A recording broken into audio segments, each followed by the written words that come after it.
ठाणम के चौथे स्थान में कहा गया है,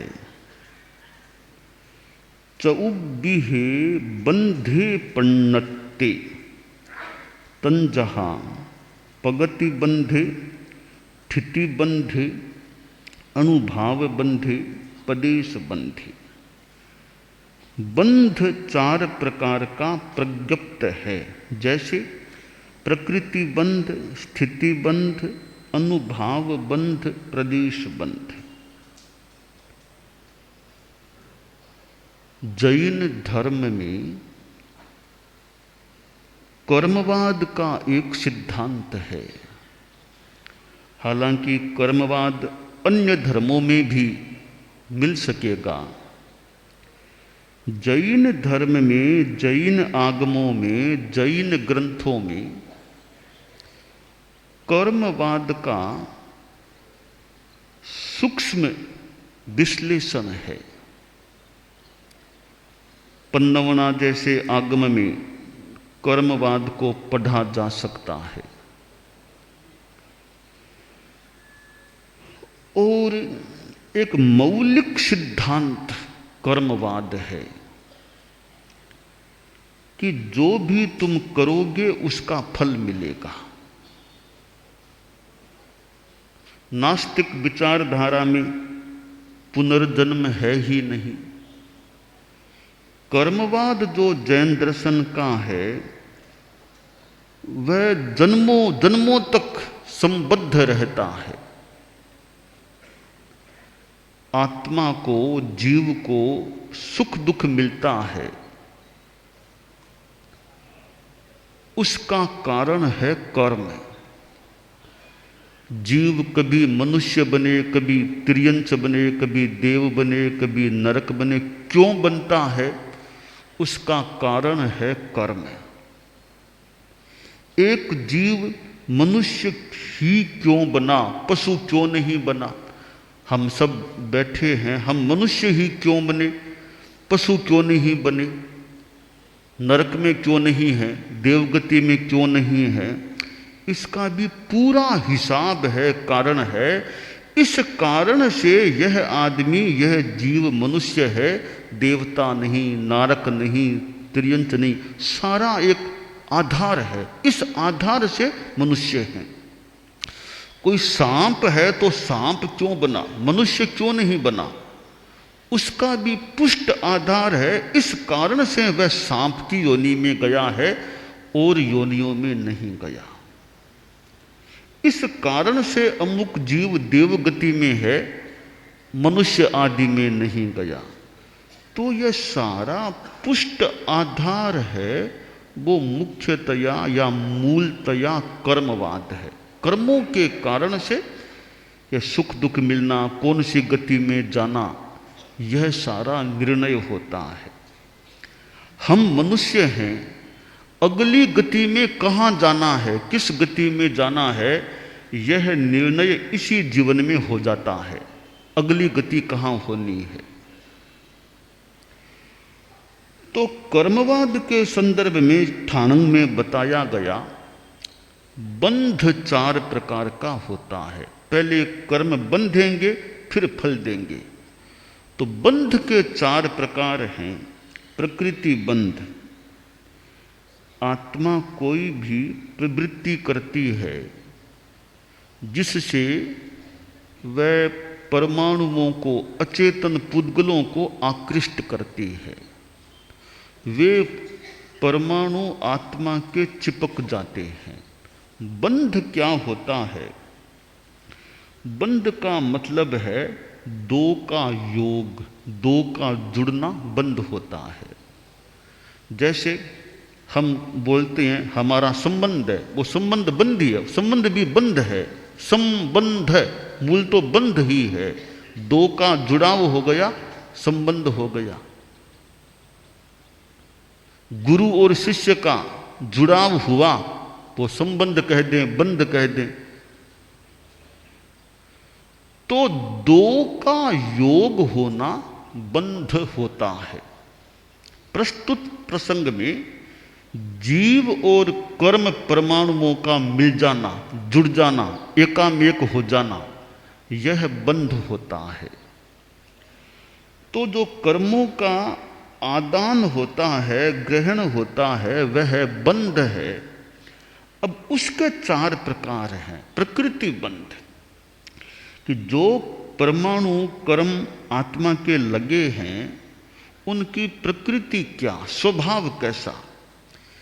कुछ परमाणुओं का स्वभाव है ज्ञान को रोकना, कुछ का स्वभाव है सुख दुख देना, कष्ट देना, साता देना, कुछ का स्वभाव है मोह पैदा करना, विकृति पैदा करना, कुछ का स्वभाव है बाधा डालना, अंतराय देना। यों अपना अपना उन पुद्गलों का स्वभाव है, कौन क्या काम करेगा। जैसे आपके परिवार में मान लो 5-7 सदस्य हैं, तो किसी का काम है बाजार से सामान लाना, साग सब्जी अनाज कपड़ा आदि बाजार से लाना एक आदमी का काम है।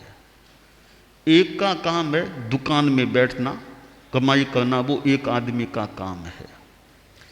एक का काम है भी घर में रसोई बनाना, एक का काम है घर में साफ सफाई रखना, वो काम ध्यान। अलग अलग जिम्मे काम होते हैं। इसी प्रकार कर्मों का अलग अलग जिम्मा है। एक का जिम्मा है ज्ञान को रोको, इसके ज्ञान को रोको, उसका एक ही काम है ज्ञान को रोको, ज्ञान को रोको, अज्ञानी बनाओ या ज्ञान को कम कर दो। एक कर्म समूह का काम है इसको साता पहुंचाओ, शरीर को स्वस्थ रखो, अच्छा रखो। एक का काम है शरीर में बीमारियां पैदा करो, बीमार करो इसको। एक कर्म समूह का काम है मोह पैदा करो, गुस्सा लाओ, अहंकार लाओ, लोभ, ये काम है। यों अलग अलग कर्मों का वो स्वभाव है, काम है, उसका नाम हो गया प्रकृति बंध। स्थिति बंध क्या है भी कितने समय तक वह कर्म आत्मा के साथ रहेगा, काल मर्यादा कितनी। जैसे आपने अपने घर में किसी नौकर को रखा, उसको कहा भैया हम तुम्हें 12 महीने के लिए नियुक्ति दे रहे हैं, तुम 12 महीनों तक यहाँ रहोगे, काम करोगे। तो उसका कालमान हो गया 12 महीनों का। किसी को रखा 6 महीनों के लिए, किसी को रखा 5 साल के लिए। जैसे नौकर को एक अवधि तक कोई रखा जाता है, वैसे कर्मों की भी अवधि, यह कर्म है इतने समय तक आत्मा के साथ रहेगा, फिर नहीं रहेगा। यूं कालमान है वो स्थिति बंध। तीसरा है अनुभाव बंध, कि वो कर्म जो फल कर्म बंधे हैं तो फल भी देंगे, तो फल किस रूप में देंगे, तीव्रता के साथ देंगे या हल्के रूप में देंगे, कितना उसका वेग होगा, रस होगा, विपाक होगा, वो किस रूप में, बहुत तेज होगा। जैसे एक आदमी के भयंकर पेट में दर्द हो गया, भयंकर दर्द पेट में, यानी तीव्र वेग है कर्म का, असात वेदनीय का। एक के दर्द हुआ थोड़ा थोड़ा मीठा मीठा हल्का हल्का दर्द हुआ, तो हल्के रूप में कर्म फल दे रहा है। तो कौन सा कर्म किस स्तर का फल देगा, तीव्र मंद, इस रूप में जो निर्धारण होता है वह अनुभाव बन जाती। स्थिति हो गई प्रकृति इस रूप में फल देना, इतने काल तक रहना और इतनी तीव्रता के साथ फल देना। पानी है, एक पानी इतना तेज गर्म है कि अंगुली डालो कि जलने लग जाए, बहुत तीव्र उष्णता है। एक पानी सामान्य नून आयासा है, हाथ डालो तकलीफ नहीं पड़ेगी, मामूली उष्णता का अनुभव होगा। यह मंदता तीव्रता का फर्क है। इसी प्रकार कौन सा कर्म तीव्रता से फल देगा या कौन सा कम फल देगा, मंदता से देगा या मध्यम रूप में, यह जो तीव्रता मंदता का तारतम्य है, यह सारा अनुभाव बंध के अंतर्गत निर्णय रहता है। चौथा है प्रदेश बंध। न्यूनाधिक परमाणु वाले कर्म पुद्गलों का वो आत्मा के साथ विभाजित रूप में या आत्मा के साथ रहना प्रदेश बंद हो गया। तो ये कर्मों के 4 बंध के प्रकार हो गए। इस रूप में कर्म काम करते हैं। कर्मों का स्वभाव क्या, किस रूप में कर्म फल देगा, कर्मों का कालमान कितना, वो फल देना, तीव्रता मंदता का तारतम्य, और वो आत्मा के साथ संबद्ध रहना, ये 4 प्रकार के बंध होते हैं। इन 4 प्रकार के बंधों को एक मोदक के उदाहरण से ग्रंथ में समझाया गया है। एक मोदक है, तो मोदक है वो किस रूप में बनाया गया, कोई लड्डू है उसको खाओ वात हर, वायु कम हो जाएगी। एक मोदक को खाओ, ऐसी चीज उसमें मिला दी गई है पित्त हर, पित्त शांत रहेगा। एक लड्डू मोदक है, उसको खा लो तो जहर का लड्डू मार देगा, मारक हो जाएगा। एक लड्डू ऐसा कि उसको खा लो तो उन्माद बढ़ जाएगा, व्यामोह बढ़ जाएगा, उसमें ऐसी चीज मिलाई हुई है। यह जैसे मोदक का अपना अपना स्वभाव है। कोई मोदक वायु हरने वाला, कोई पित्त शांत करने वाला, कोई मार देने वाला, कोई उन्माद पैदा करने वाला। जैसे मोदक का अलग अलग स्वभाव होता है, वैसे ही ज्ञानावरणीय कर्म का काम ज्ञान को आवृत करना, दर्शनावरणीय का दर्शन सामान्य अवबोध को आवृत करना, मूर्य का काम व्यामोह पैदा करना, आयुष्य काम आयुष्य का कालमान रखना, आयुष्य के रूप में जिसको भोगा जाए। तो इसी प्रकार मोदक की भांति कर्मों का अपना अपना स्वभाव होता है, काम करने की स्थिति होती है। अब जो मोदक है वह एक मोदक है 4 दिन तक ठीक रहेगा, बाद में खराब हो जाएगा। एक मोदक 2 दिन के बाद ही खराब हो जाएगा। एक मोदक महीने भर तक अच्छा रहेगा। यह अपना अपना कालमान है। इसी तरह कर्मों का कोई 10,000 वर्ष का, कोई लाख वर्ष का, ऐसे अपना अपना कर्मों का भी कालमान होता है। अब अनुभाव बंध मोदक है, कोई बहुत ज़्यादा मीठा है, कोई कम मीठा है। यह कम और ज़्यादा का फर्क है। यह अनुभाव बंध तीव्रता और मंदता कर्मों के फल देने की। अब जो मोदक है वो कितने ग्राम का है, कोई 250 ग्राम का मोदक है, कोई 500 ग्राम का मोदक है, कोई 1 किलो का बड़ा मोदक है, कोई 50 किलो का और बड़ा मोदक, बहुत बड़ा मोदक, कोई 1000 किलो का मोदक हो जाए। यानी वो मोदक में जो राशि है पुद्गलों की वो ज़्यादा कम, यह प्रदेश बंद। किसी में कर्म में थोड़े पुद्गल हैं, किसी में ज़्यादा, यह सारा प्रदेश बंद है। तो इस प्रकार ये बंद का 4 प्रकार अपने आप में एक कर्मवाद को समझाने वाला है। अब प्रश्न यह होता है कि ये कर्मों का जो बंध है वो क्यों होता है। कर्मों का बंध इसलिए होता है कि हमारे भीतर में राग द्वेष का भाव है। तो राग द्वेष की चिकनाहट है, तब वो पुद्गल कर्म पुद्गल चिपक जाते हैं। राग द्वेष बिल्कुल क्षीण हो जाए, बाद में कर्म पुद्गल वो चिपकेंगे तो नहीं के समान बंधेंगे।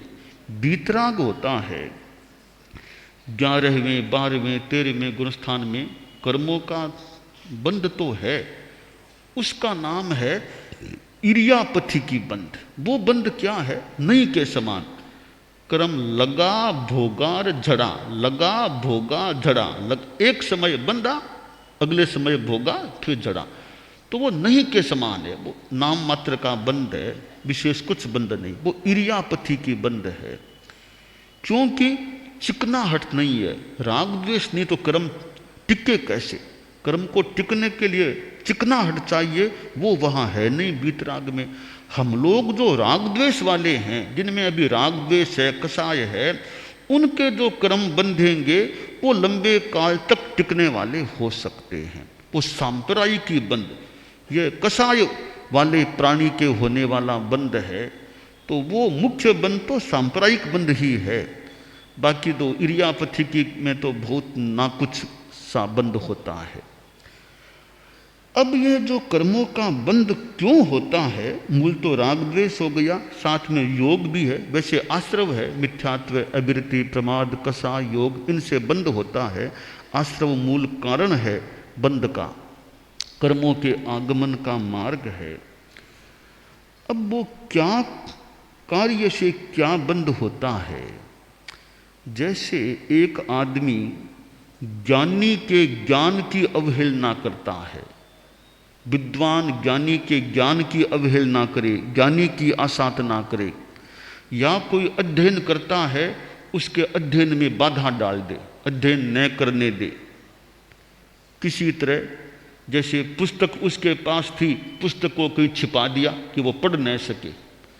तो ज्ञान में किसी के बाधा डाली जाती है, ज्ञानी की आसाधना की जाए, ज्ञानी से और ज्ञान से द्वेष रखा जाए, ज्ञान का विरोध किया जाए गलत रूप में, तो ज्ञानावर्णीय कर्म का बंध हो जाता है।